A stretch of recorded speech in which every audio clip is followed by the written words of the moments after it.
Everyone. Uh, Figured since I'm probably not going to be giving any live readings anytime soon, I might as well take some time to give a recorded reading, as it were. Um, First couple poems I'm going to be reading tonight, or today rather, are from a new book, Brian Epstein Died for You, which you came by on the interwebs. And the first poem I'm going to be reading is called California Feeling.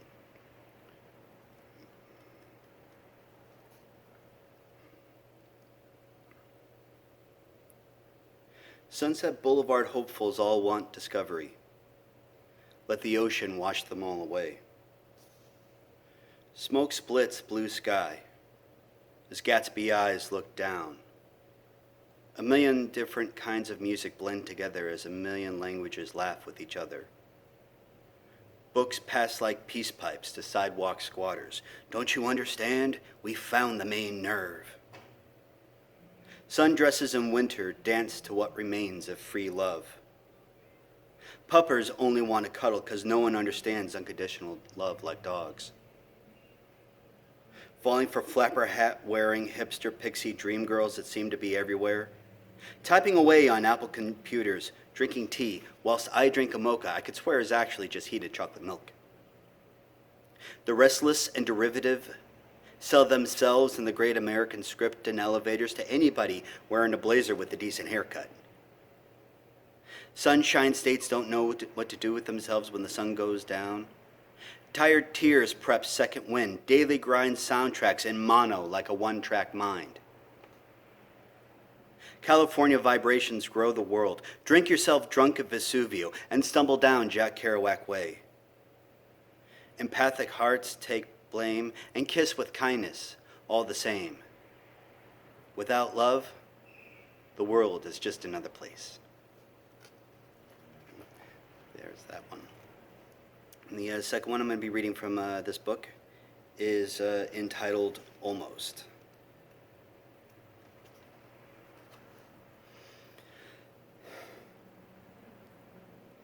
I get sick of people talking about almost as though almost is some kind of victory. I almost asked them out. I almost got that promotion. I almost went to that show. Okay, well, I almost just scratched my balls a few minutes ago, but I didn't, and they still itch. Thank you. So, the next poem I'm going to be reading is actually one that's going to be coming up from a future collection. And that book will be entitled The Unheard Music. But this poem is entitled Free.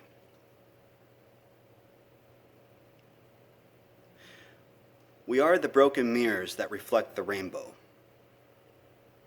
We are the sorrowful thoughts and the hopes of tomorrow, a kingdom without land. We toil with love and are dealt desperation. We are an heavy emptiness that is understood by all but uttered by no one. Love and mercy are not for the weak.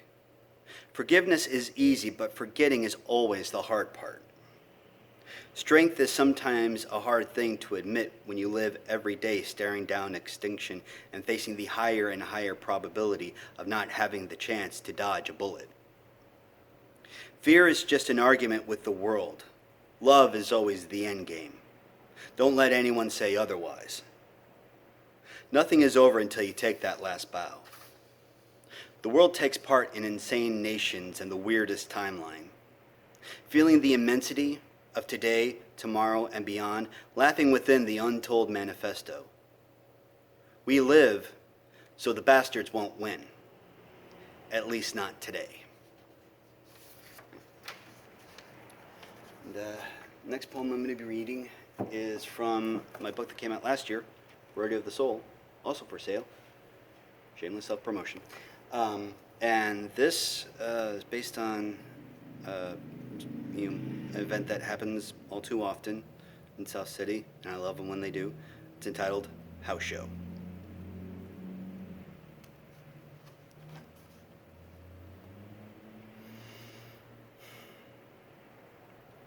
The guitar matches the flame. False endings bring smiles. Dylan poetry used in response to questions are met with rolled eyes. Lyrics shine like champagne and heartache. Claps and snaps encourage tales of honesty confused for stars. Buddha lamp sheds light on hipster high tops that rub together. Pinky fingers look like lit cigarettes in a certain light. Beer bottles clank too loudly as people make whiskey faces out of embarrassment. Young fanboys, now old, wish to travel through time and dance to suicidal odes of lost loves. Salt and pepper beards make conversation with long hair under ski caps. Back row snickers amongst itself like naughty kids in school. Collage smiles in the dark. Peace in the neighborhood. A drink keeps you company when you don't know anyone else. So this next poem is one of the newest things I've written. Wrote it just last week with all the bullshit that's going on. And it is entitled Blood at the Altar of St. Wall Street.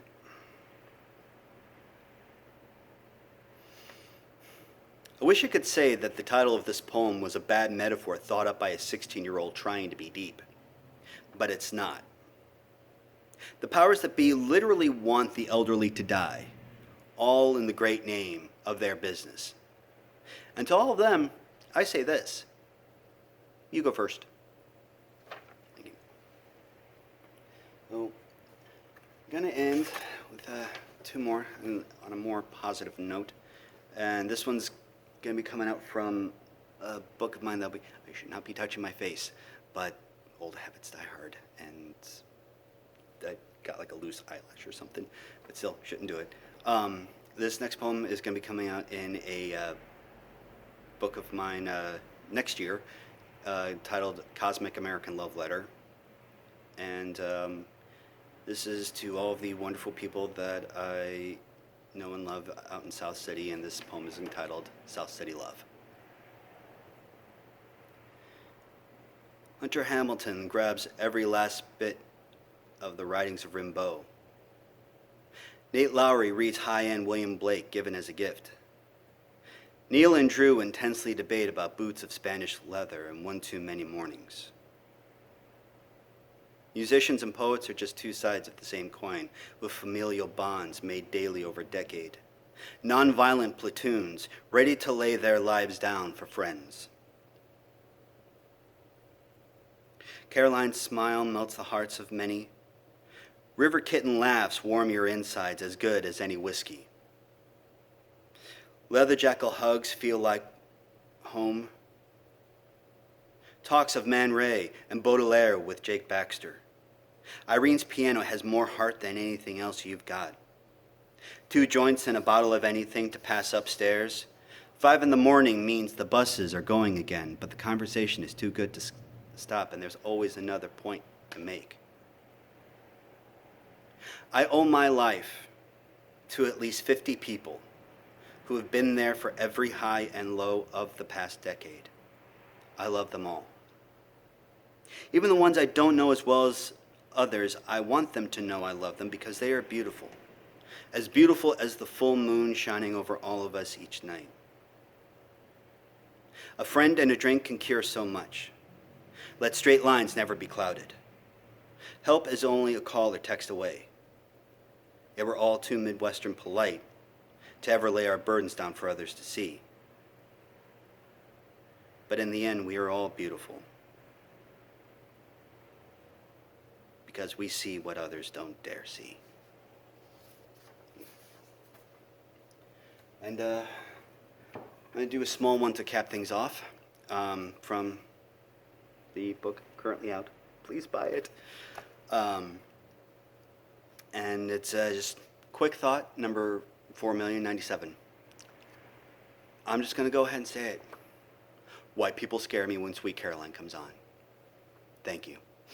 All right, guys, that's all I got. Thank you so much for watching, those who will watch this. And I may do another one of these if this does well. Thanks. Bye.